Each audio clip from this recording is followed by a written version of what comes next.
he rarely uses these sacred plants, and he explains that the person can become the slave of the plant. But also, he says it is only used in the cases where the person that is in the shamanic journey is unable to open their mind to see, or their senses to see, and they can't do it. They just can't do it. They have no access somehow. So then they use a certain plant that will give them access to whatever it is, dimension or reality that they cannot access. And then it's open. So just once is enough. Welcome to the Driving to the Rest podcast. This is Inelia. And this is Larry. Just a quick note. If you're hearing this, you're on our free feed, which means you'll only get the first part of this conversation. To access the rest, go drivingtotherest.com and subscribe to the Wisdom Keeper Hour. Join us and our expert panelists for detailed insights and the after party where you're invited to join in the conversation. Head over to drivingtotherez.com and become a subscriber. Your $8 subscription keeps this podcast ad-free and helps us keep the lights on and maybe even get a decent cup of coffee. More importantly, it connects you with a community of passionate wisdom keepers like yourself. So if you're ready to go deeper, join us at drivingtotherest.com and support the journey.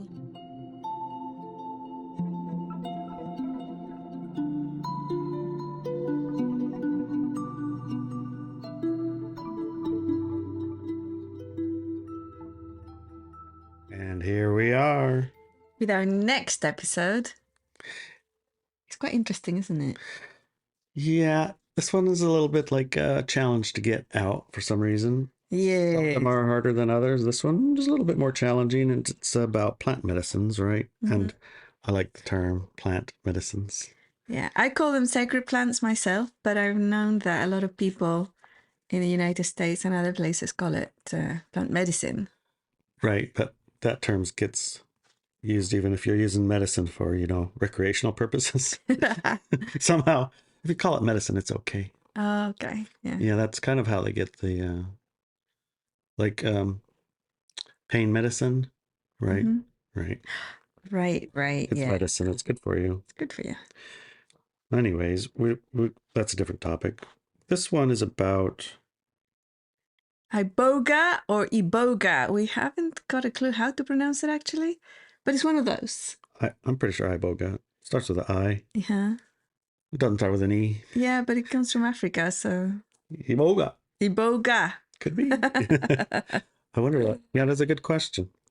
Sacred plants, are they good or bad?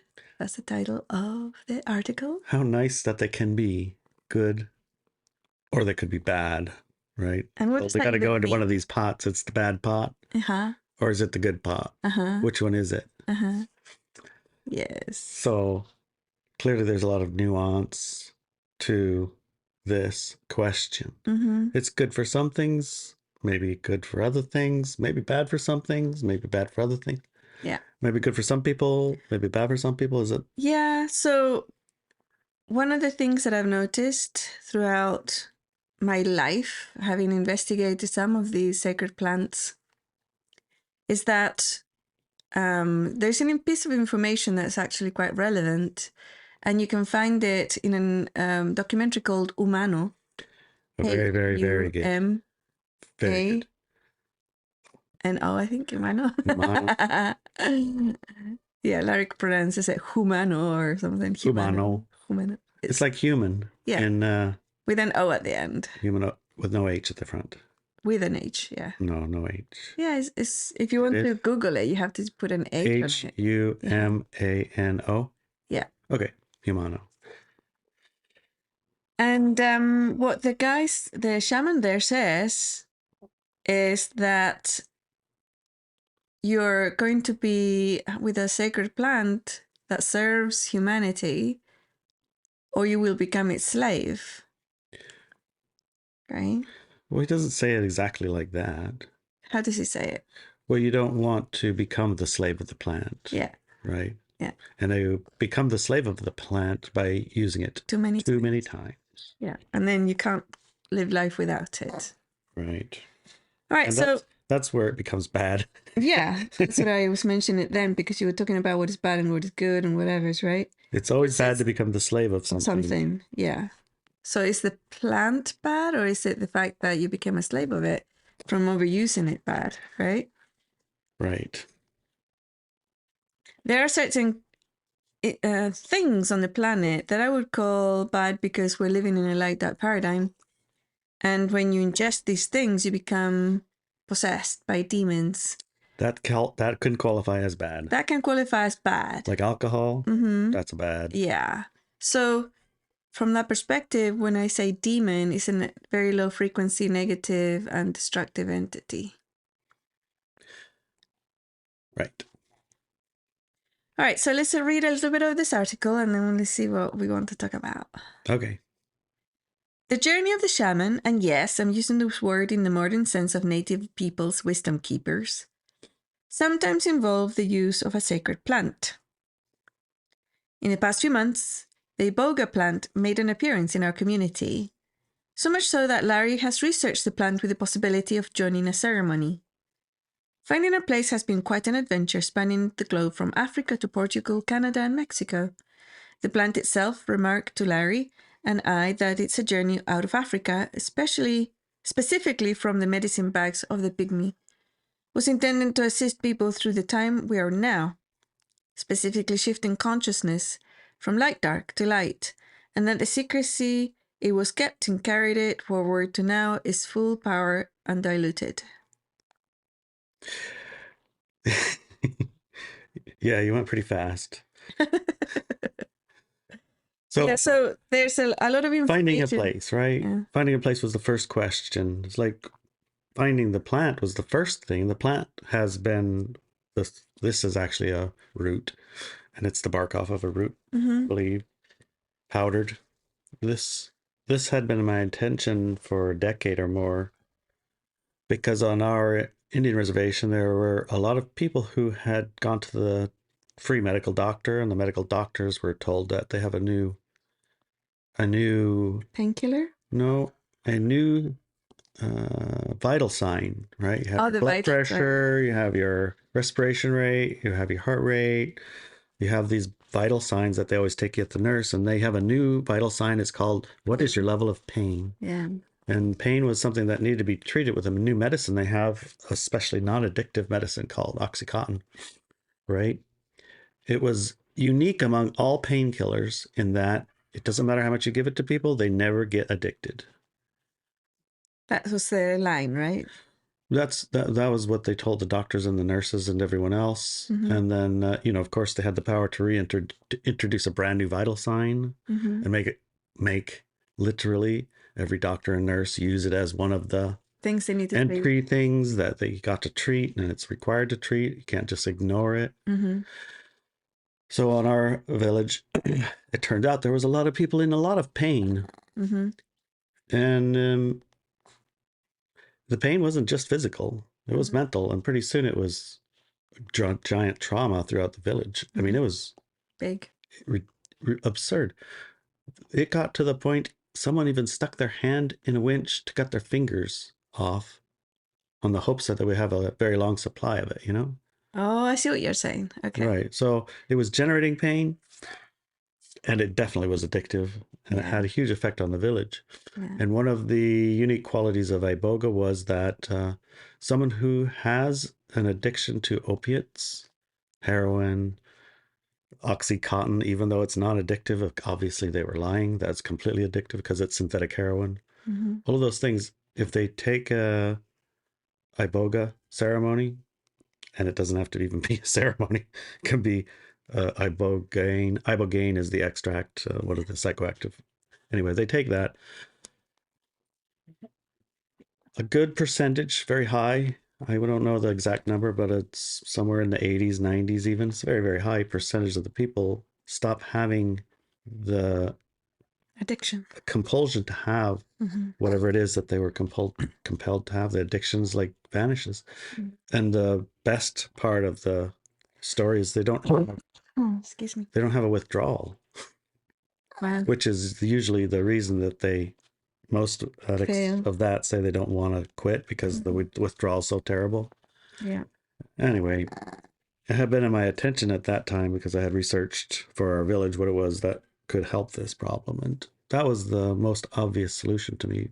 Unfortunately, it was illegal in the US. And it was also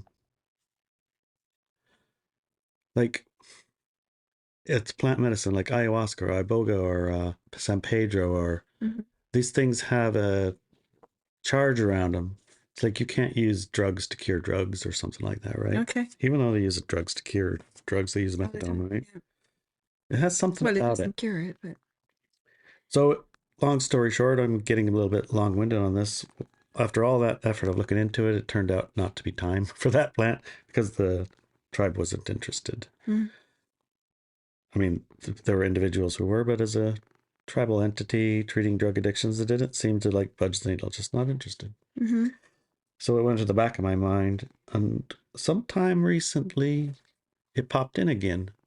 It's popped in again on occasion. You know, it's like knocking at the door, but not like pounding on the door, but it knocked and knocked and knocked.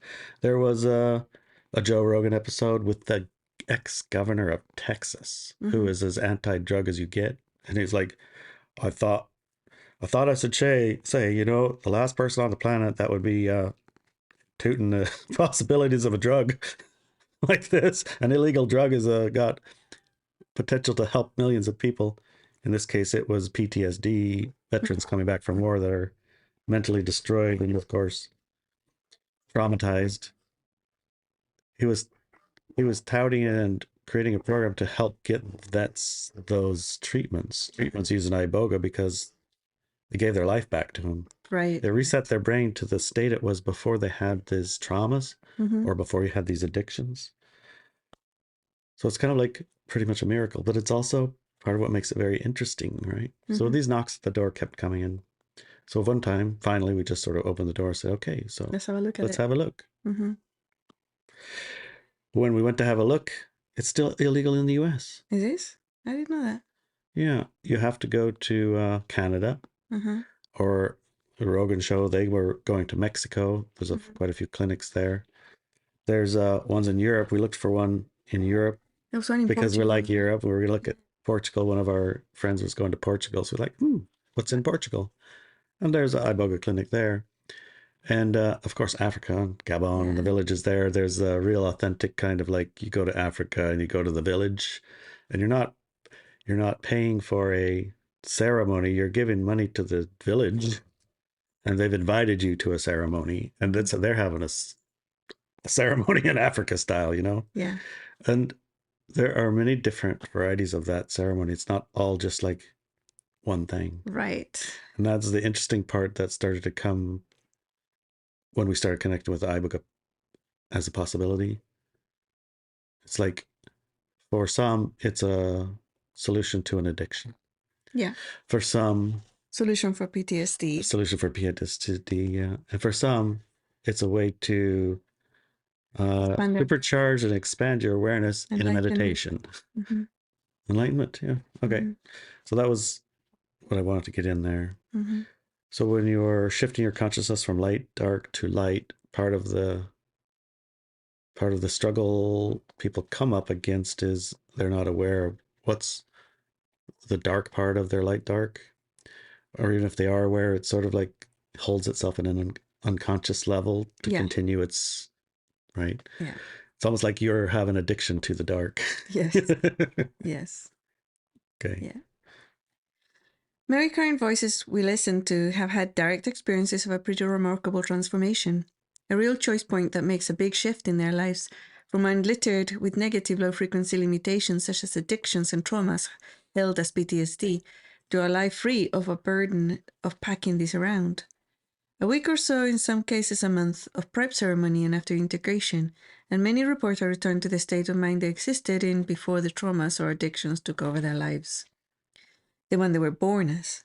One shaman expressed there are 3 paths he was aware of for those that use Iboga. Some for addiction release, some for coming of age, and some enter a meditative mindset. It appeared the plant root is becoming a very interesting to light shamans, rise and group of gaia, and those whose choice of mission is now become be pure light. I was the opinion 15 years ago that no sacred plant drug was going to enter my body, no matter what. I was very, very stern about this opinion.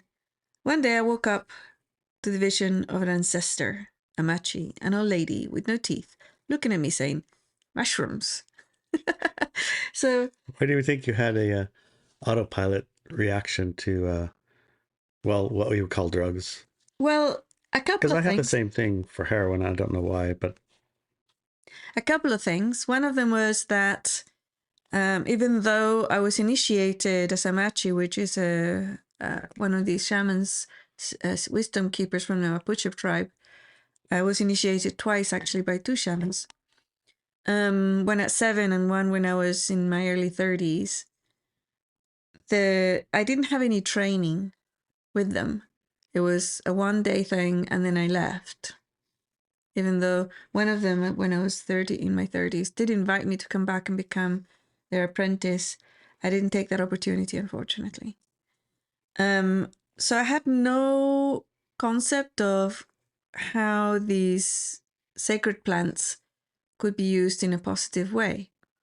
I couldn't when I looked, I couldn't find people who were using it in a pure light way.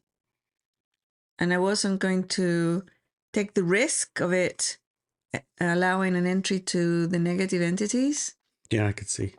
And also, I had a lot of experience. My physical body had experiences in previous lives, being an addict and an alcoholic. And in this lifetime, that experience was a big no-no. So there were certain drugs or the ingestion of certain amounts of alcohol that were a direct and a very, very strong no, don't do that. Okay. So that's the energy I was coming from. And so when this lady came up and said mushrooms, I said, no, Yeah, right. Not going to happen. Not going to happen. No, I mean, I've lived in Spain where I saw a couple of people follow the mushroom path, and one of them was completely destroyed in every sense of the word. Really? Mentally, psychologically, and all that. Wow. And another one, like it was just like smoking a cigarette. It didn't do anything. Yeah, right? I saw tons and tons in the village. We had cows running wild, and so there were a lot of cow patties, and those mushrooms grew apparently like crazy, and so they were fairly common in the village to do mushrooms. But again, I didn't see any at all positive anything from any of them who did it. Zero. It was like zero. Had a great time. That was it. Yep. Or even didn't have a great time and they tasted like crap and they. It was like exactly as you say. It was a drug, not a plant medicine. No, or sacred plant, right? So it was an energy of the person becomes the slave, and I didn't want to risk that. So I didn't personally. I didn't see anything positive coming from me taking mushrooms, and also I was of the opinion that I was omnipotent and I could do anything without drugs. Any state of connection or beingness or state of mind, altered state or whatever, so I could do by myself. Right. Anyway, so I jumped into righteousness and said to her, not going to happen. No mind-altering, strong or hallucinogenic drug are entering my body. No way, no when. No way, no when. Mm-hmm. She kept coming back over the next few weeks and months, continuously, one word in her lips, mushroom. It's like, what do you get with that? I mean, I can only imagine I'm not going to. Mushroom. Nope, ain't gonna happen. Mushroom. Mushroom. Yeah. One day I woke up with Did you think she was a demon or something trying to hunt you, or what's going on? She was some sort of wisdom keeper, Machi shaman. Kind of lady? Yeah. It's funny because the Machi, like the Mapuche traditional dress, has coins and things on their forehead and like on their headdress. And they have very specific colors that they wear. But also the gypsies, which I also have ancestry with, they also wear coins. So I was like, a gypsy or a machi? Yeah, I don't know, right? I'm pretty sure now, after all these years, that she was actually a machi. And she could have been actually the machi that I met when I was in my 30s. Trying to finish your training. Yeah, trying to continue the training or get something going because she couldn't reach me otherwise. Okay. Anyways, one day I woke up with the constant back pain I was used to from the age of 18 after having injured my back on a motorbike accident. The moral of that story is don't ever let a boy ride your motorcycle and you Right. play the passenger. Yeah. Especially when he says he knows how to do it. Yes, and he didn't. He didn't. The pain was something chronic and something that I would manage with the processing exercise that I do. You can find it at, there's a couple of them. One of them is called fear processing exercise. So if you get that, we'll put it on the notes, the show notes. And the other one is a stress relief exercise. Anyway, I was using that exercise with the physical pain.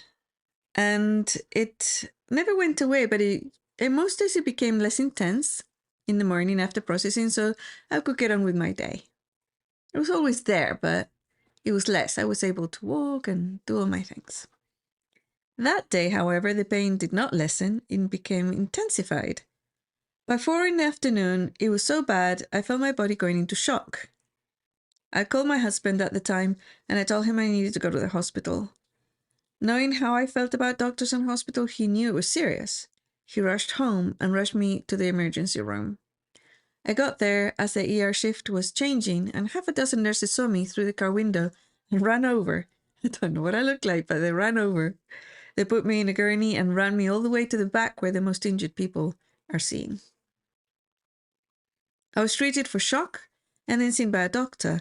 They started intravenous pain medication, and I was not fighting these drugs because I was literally dying. None of them worked. They kept asking me if I took pain medication because apparently my resistance to them was absolute. Yeah. I told them that the only one I ever took was ibuprofen or aspirin. But they probably weren't believing you either, huh? Probably not. Yet nothing was working. They went to higher and higher doses until a higher dose would be lethal, then changed to a different drug. One of them was morphine and other such things. Nothing worked, and my body kept going back into a state of shock, which at a certain point, it can be deadly. Oh, yeah. Many people die from shock. At some point, a doctor or nurse came in with a medicine that was different to the rest. She explained that it was the last choice due to whatever. I don't remember exactly what she said, and by now it was the early hours of the next day, and I was really ready to die. I noted for it to be administered. She made me sign some papers, and she placed it in the IV. At that moment, the old lady with no teeth popped up in front of me, smiled and nodded. She then said in a very relaxed, filled with humor voice, "Mushrooms." And she vanished. Oh, no. I then saw a whole history of Earth and Gaia and much more, but the pain vanished immediately. And, I have talked about that vision in one of my articles from the time. It's called the light, dark, I can't remember. It's like the splitting of the worlds, that's it. I talk about that experience of the splitting of the world a little bit. Could you talk about it a tiny bit? We will on the Wisdom Keeper Hour. The Wisdom Keeper Hour? Yes. Oh, man. Yeah. Okay. Because it's very personal. Okay. And it's very expansive. And I really want to know what the opinions are of our panelists around that vision, because it explains so much to me. Yeah. And then so a whole history of Earth and Gaia and much more, and the pain vanished immediately. After my body recuperated from the pain and shock, I asked the nurse doctor what that medicine was, and she said it's a mushroom derivative, rare and last resort. It's like, what? Can you imagine if you had just listened? Yeah. One of the things I did want to mention is that with regards to that documentary that I highly suggest you watch called Humano, he rarely uses these sacred plants, and he explains that the person can become the slave of the plant. But also he says it is only used in the cases where the person that is in the shamanic journey is unable to open their mind to see, or their senses to see, and they can't do it. They just can't do it. They have no access somehow. So then they use a certain plant that will give them access to whatever it is, dimension or reality that they cannot access. And then it's open. So just once is enough, right? From that perspective, from that use. Right. And that's what happened to me, because I'm very hard-headed and I think, I know everything better than everybody else. Mostly you do. I wasn't aware why would I need mushrooms in the first place? But it was a connection that I didn't have. Because of the nature of who and what I am, I did not have that connection. And I needed that information to move forward with the chosen mission that I had taken on. I didn't have it, and, I needed it. Right. So that's why she came in with the mushroom. Okay. Because that gave me that opening. And obviously, I only needed it once, so that was it. So after that, I decided that if that toothless lady ever turned up again and suggested something, I would do it immediately. No need to be tortured to the point of death twice. Or again, ever.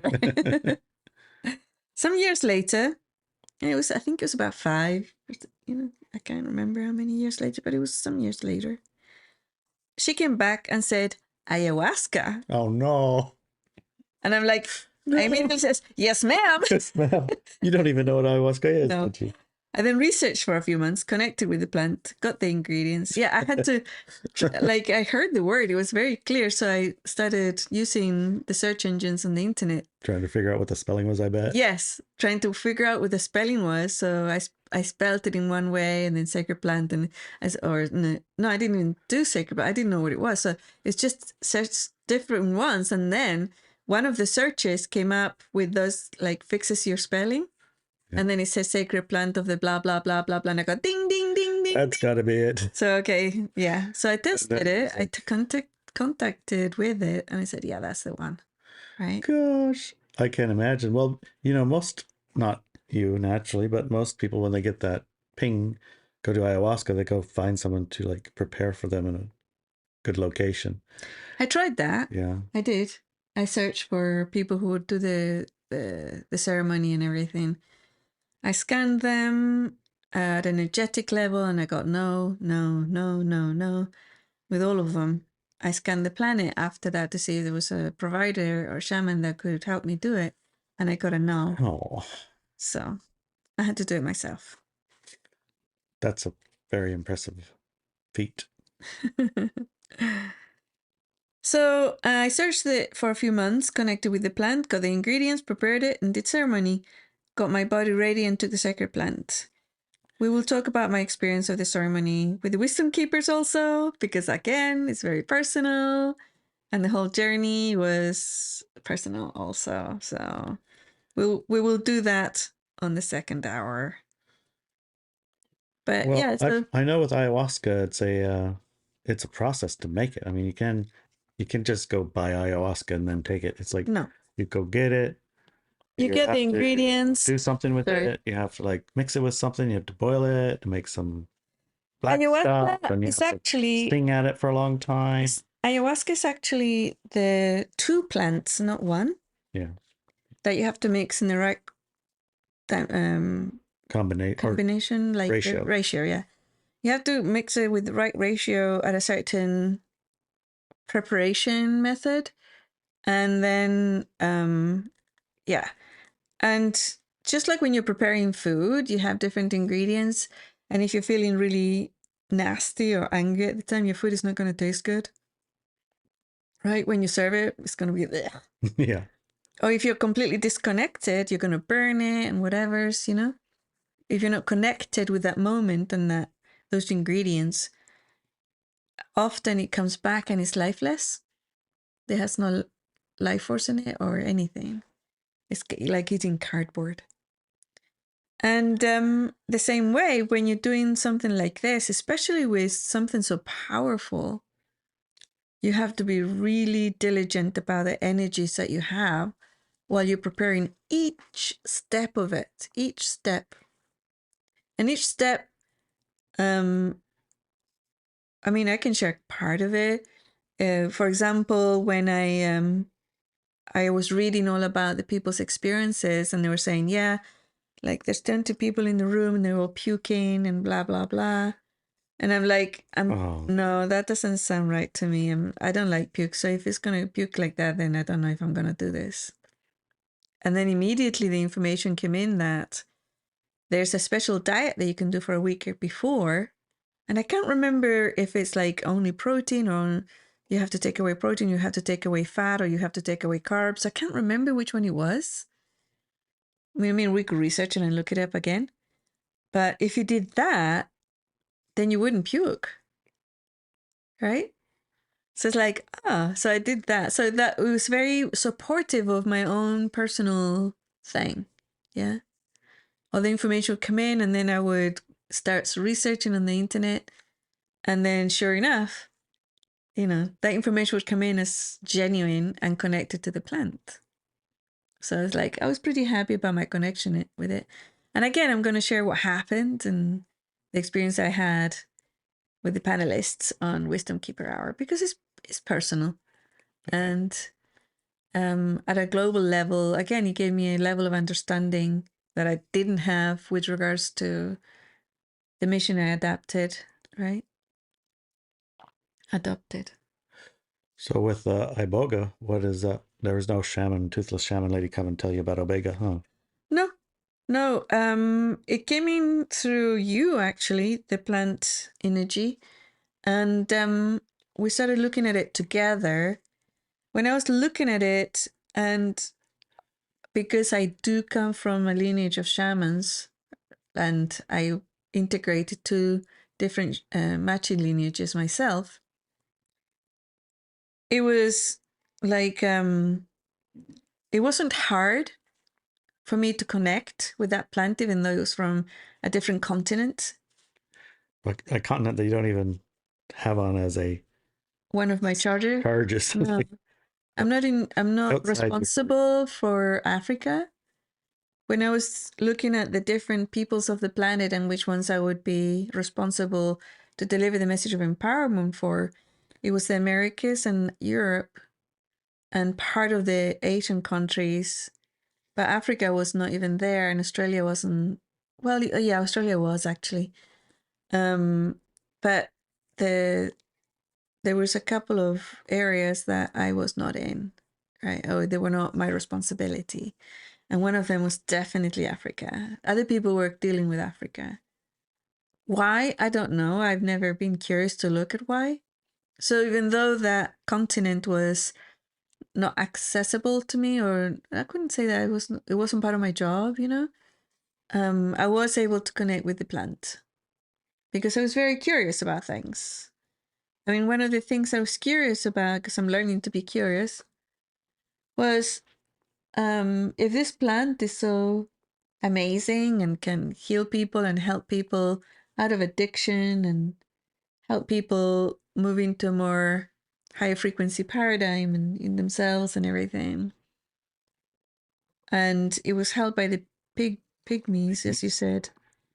How come those areas of Africa where it's from are in such a bad state at a human level?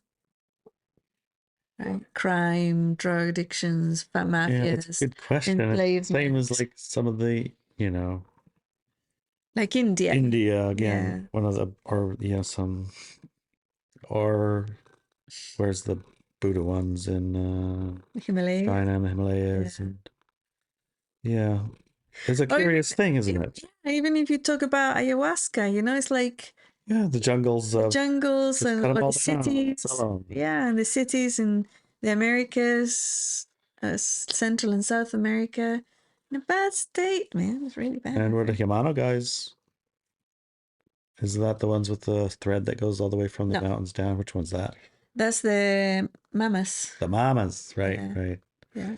Well, it's because people have to listen. Right. People don't listen. That's People right. don't That's listen. right. So yeah, I was very curious about that part, you know. We don't even listen. You didn't listen No. until you're in your deathbed. Okay, fine.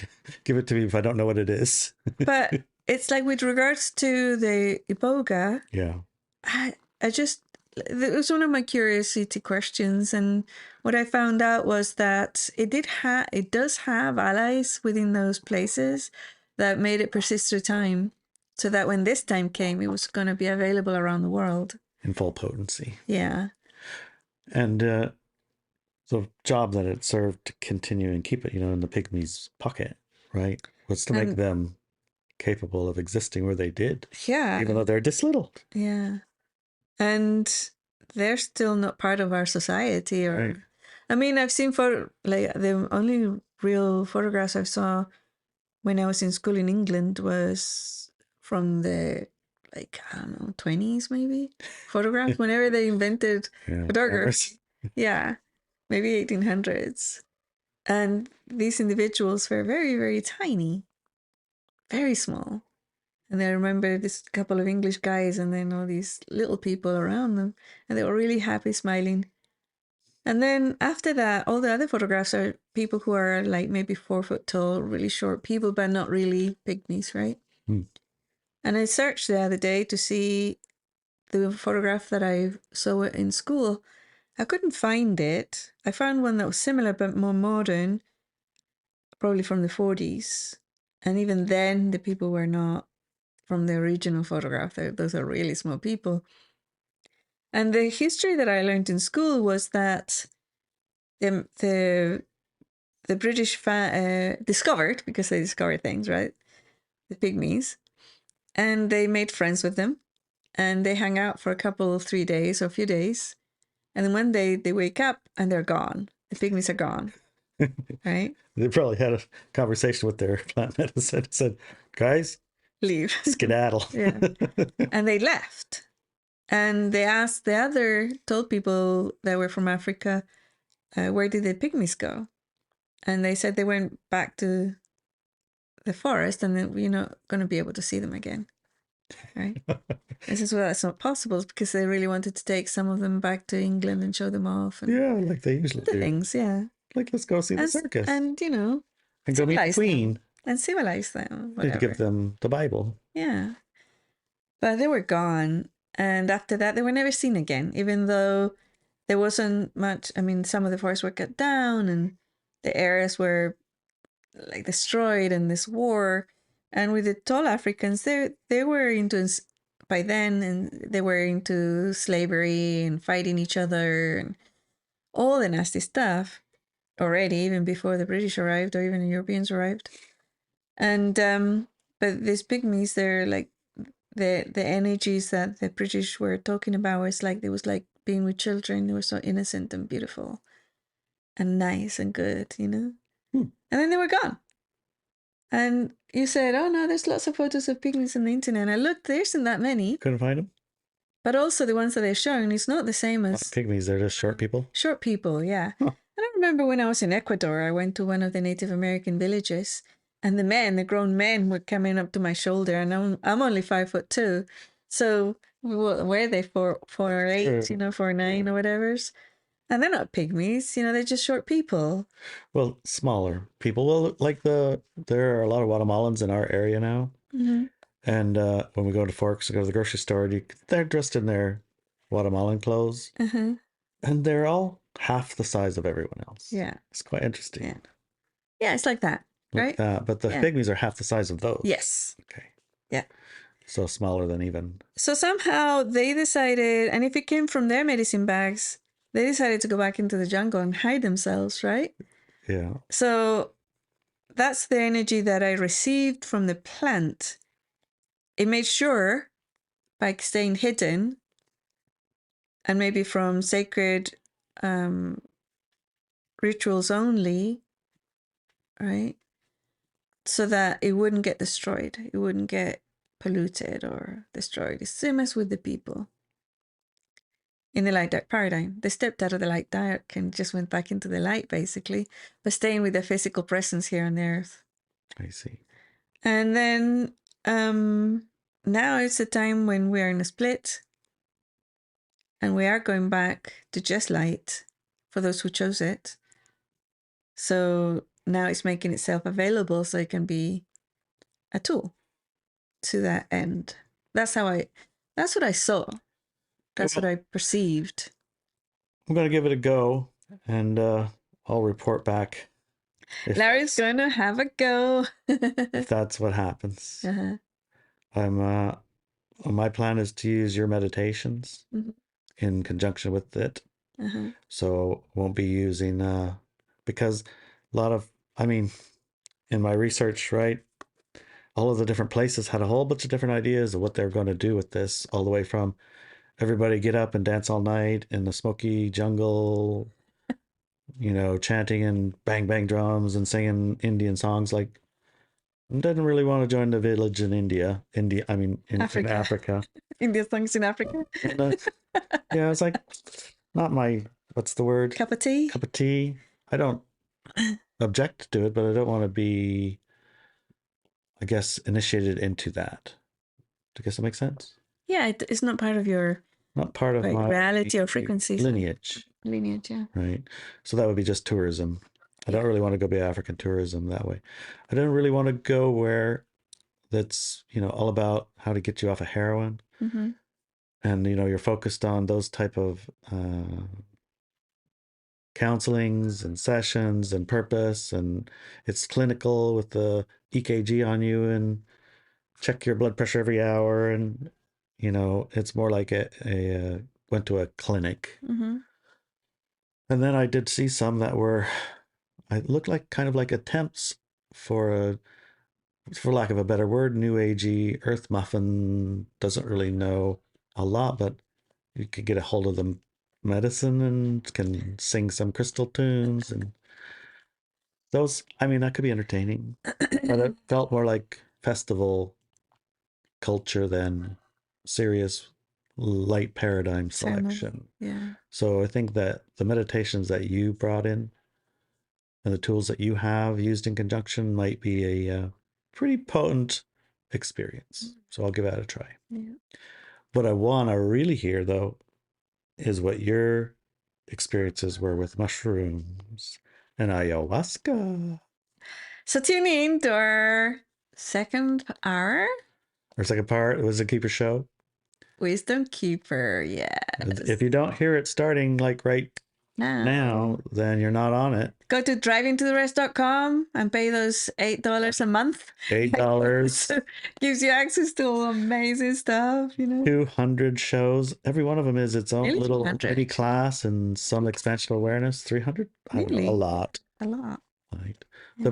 The best bargain on the planet. And it helps us. Yeah. So thanks. Yeah. See you in a sec. Okay. Hello and welcome everyone to our Wisdom Keeper Hour, the second half of Driving to the Res. Today we're talking about Iboga sacred plants. Are they good or bad? Hi Larry and Inelia. Hi there. As always, we're joined with our esteemed panelists, myself included. I'm Ashley Swale, CEO of Benz Academy, Benz Method Mentor, corporate HR leader, mystic, and yoga teacher. Hi everyone, I'm Dr. Kara Consigli, pedagogy expert, Benz Method Mentor, entrepreneur, gamer, and mystic.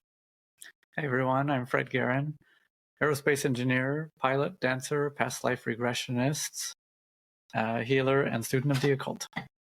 Hi, I'm Ileana Rogero, mystic, mentor, psychic meditation teacher, architect, and founder of El Método Benz, the official channel of Inelia's work in Spanish.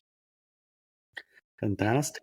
So Inelia, you kind of gave a few cliffhangers in the first half. Some teasers into Wisdom Keeper Hour. So we wanted to just jump right in. And one of the first ones you talked about was the download of information that you got when you got mushrooms. Mushrooms. Mainline mushrooms. Oh, she took a mainline. Right. Yes. Yes, the main line, literally. And it was like, isn't it like a spinal thing or something? No, Oh, okay. it goes into you through your Okay, arms. The IV. That's good at least. Anyway, so tell us more. What was the information that you downloaded as a result of finally getting the mushrooms? Yeah, so this was just before I went public, or just the same year. I think it was 2010. And, or maybe even 2009, you know, I don't know. 2009, Yeah.